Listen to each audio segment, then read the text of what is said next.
अलौली के निवासी मनोज साव और सुनीता देवी दोनों की जिस तरह से निर्मम हत्या की गई, बड़ा दुखद दुर्भाग्यपूर्ण है। 11 दिन हत्या का लगभग हो गया है और अभी तक प्रशासन के द्वारा किसी अपराधी पर कार्रवाई नहीं किया जाना, ये कहीं न कहीं या तो प्रशासन की कायरता है या सरकार में बैठे लोग अपराधियों की मानसिकता को प्रोत्साहित कर रहा है।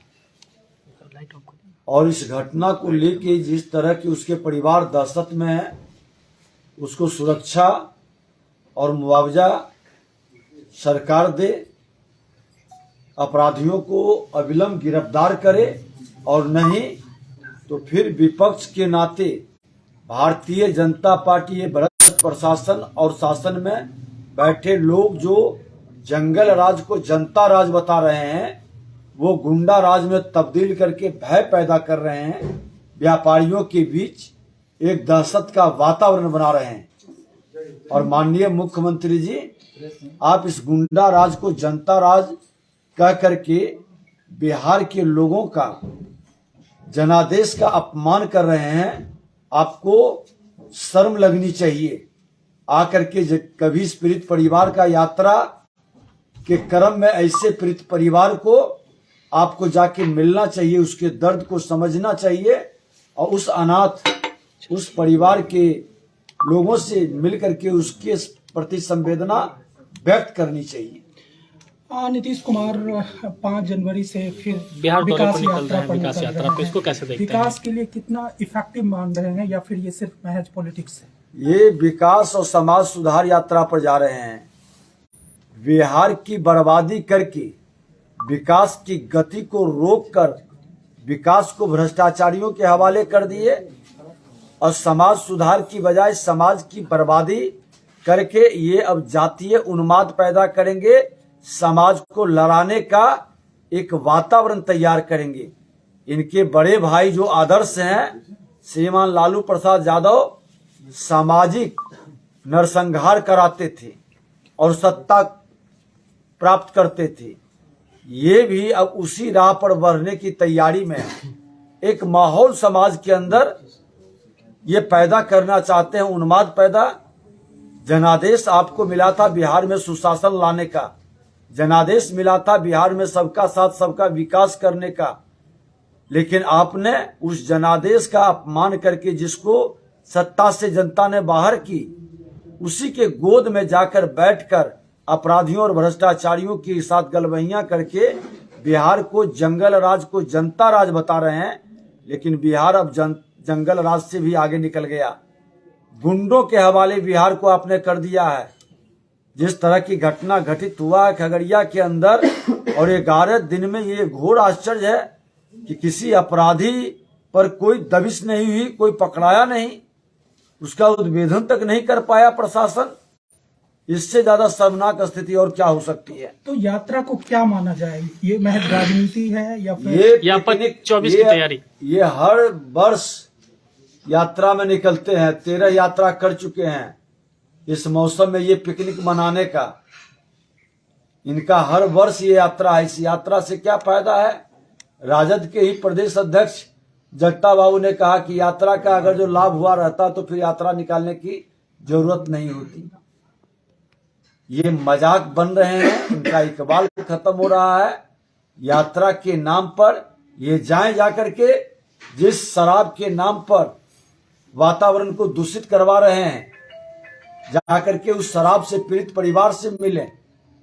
शराब के नाम पर एक शराब बेचने वाला माफिया जो खड़ा हो गया, अपराधियों के एक नया वर्ग पैदा कर दिया, और थाना और पुलिस प्रशासन उसके माध्यम से अकूत संपत्ति कमा रहा है। जरा जनता से संवाद करके इसका जानकारी प्राप्त करें। समाज की बर्बादी का कारण कौन बन रहा है? आने वाला जनरेशन को कौन बिगाड़ रहा है?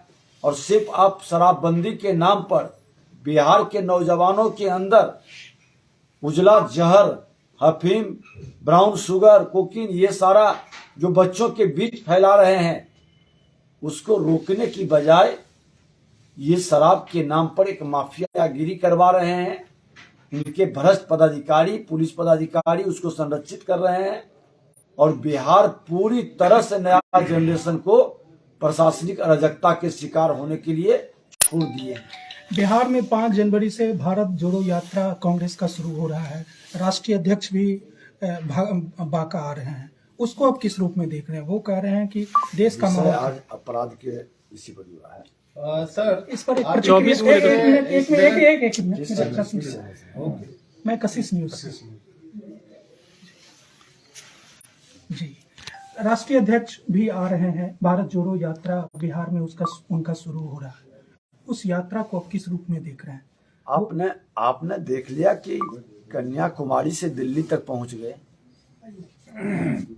ये भारत जोड़ो यात्रा में कैसे कैसे लोग सम्मिलित हो रहे हैं, जो भारत को तोड़ने का, समाज को तोड़ने का उन्माद पैदा करने वाले लोगों की जमात को लेकर आप भारत जोड़ेंगे।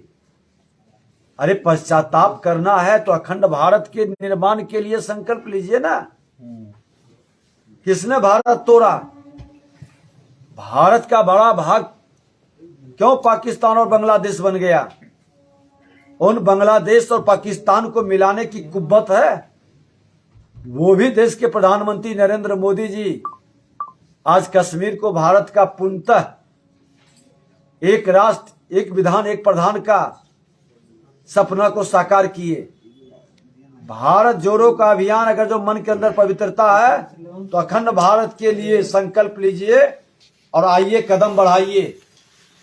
जिसने भी भारत तोड़ा है, जिनकी भूमिका विशेष रही प्रधानमंत्री बनने की लालसा में, आज वही भारत जोड़ने की बात करते हैं।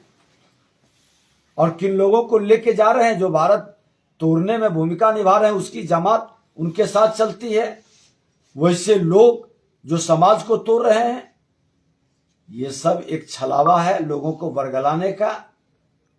आंदोलन के लिए राष्ट्रवाद की पथ पर चलने का, राष्ट्रवाद को प्रमुखता से मदद करने की, उभारने की जरूरत है और समाज को जोड़ने की जरूरत है, बरगलाने की जरूरत नहीं है। विधानसभा के चुनाव के दौरान रोजगार एक बहुत बड़ा मुद्दा बना था। अभी सरकार कह रही है कि हम रोजगार देने, लगता है कि सरकार युवाओं को रोजगार देने में सफल हो रही है? रोजगार तब मिलता है जब निवेशक आते हैं। रोजगार के लिए निवेशक का आना जरूरी है और निवेशक वहीं जाता है जहां सुरक्षित रहता है। जब यहाँ व्यापारियों को, आप ही के शहर में खगड़िया में व्यापारियों के पति पत्नी को गला रेत कर हत्या कर दिया, 11 दिन के बाद भी नहीं पकड़ा रहा है अपराधी, कौन सा निवेशक आएगा? और जब निवेश नहीं होगा तो रोजगार कहां से बढ़ेगा? ये जंगल राज से गुंडा राज बनाने वाले यहां से पलायन करने में लोग लग गए हैं। रोजगार का कहां अवसर बनेगा? इनके मन मस्तिष्क में अब कुर्सी के लिए जनता को बलि चढ़ाने का मानसिकता बन गया है। इसलिए सब ड्रामा है। बीजेपी की क्या स्टैंड रहेगी, कैसे जो है इसके खिलाफ? भारतीय जनता पार्टी पूरी तरह से चाणक्य बनकर चंद्रगुप्त बनाया था। इनके पास तो बहुमत भी नहीं था। संख्या बल कम रहने के बाद भी हमने चाणक्य बनकर इनको चंद्रगुप्त बनाया, सुशासन लाने के लिए, लोगों को विकास करने के लिए। लेकिन ये नकली चंद्रगुप्त निकले, ये भ्रष्टाचारी अपराधियों की गोद में जाकर बैठ गए हैं और जिसका परिणाम अपराध और भ्रष्टाचार बढ़ गया है। दोनों दो महाठग बैठे हैं।